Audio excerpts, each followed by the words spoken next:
Welcome guys sa part 2 ng Going Back to Mindoro Surprising My Parents. So ngayon nandito tayo sa bahay habang nag-aantay sa kukuha ng buko at niyog. Tingnan nyo guys, ang ganda talaga dito sa probinsya, ang lawak at saka ang ganda pa ng tanawin. Naglalakihan din dito yung mga puno ng niyog kung makikita nyo dyan sa video. Ang lalaki rin diba? Kung makikita nyo guys, nandito na ang kukuha ng buko. Tingnan nyo na lang kung paano niya akitin ang puno.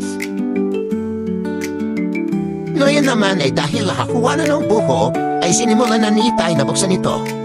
Kung matitikman nyo lang guys, ang tamis nitong mga buko dito at nakaka-refreshing talaga. Ngayon naman ay tayo ay magkakayod ng niyog para gawing gata sa ating lulutuin. Naiwan na pala namin ang langka na kailangan din para doon. Madami-dami din ito. Di ko na nabidyohan pero naluto na namin langka. Ito pala guys, nagluto na rin si nanay ng pritong bulaga. Alam nyo ba guys, fun fact sa isdang ito, kaya tinawag siyang isdang bulaga ay dahil malaki ang mata niya. Ito pala guys yung loob ng bahay namin. Kung makikita nyo may nagsiselfone, pamangkin ko yan. Kung makikita nyo guys sa gilid ng pamangkin ko, dun yung kainan namin. Tsaka dito naman makikita nyo yung aming sala at pati na rin yung TV. Dun naman sa may bandang dulo, dun yung pintuan ko saan kami nalabas. So guys, ngayon naman ay umaakit kami ng bundok papuntang Mapilot Beach. Pumunta kami doon para magsimin at manihi na ang ibig sabihin ay maghanap ng mamasyel sa bato or sa ilalim nito. Sa ngayon ay samahan niyo muna kung umakyat at panoorin niyo muna guys ang susunod na mga clip hanggang sa makarating tayo sa Mapilot Beach.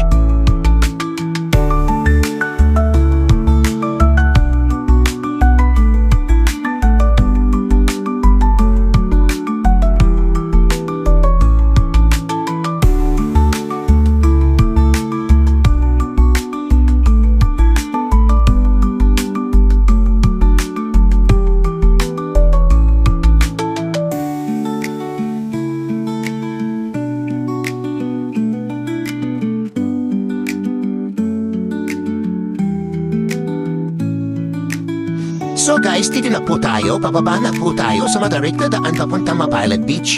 Kung gusto niyong pumunta guys, ingat lang kayo sa pagbaba niyo dahil sobrang tarik dito. Pinauna ko na rin yung mga bata guys para masubaybayan sila sa pagbaba nila.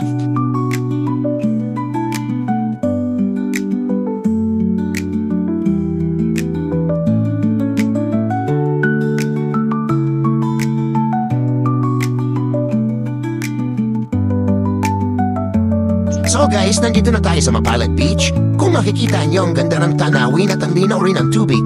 Mas straight to guys kung gusto nyong maligo at mag-relax.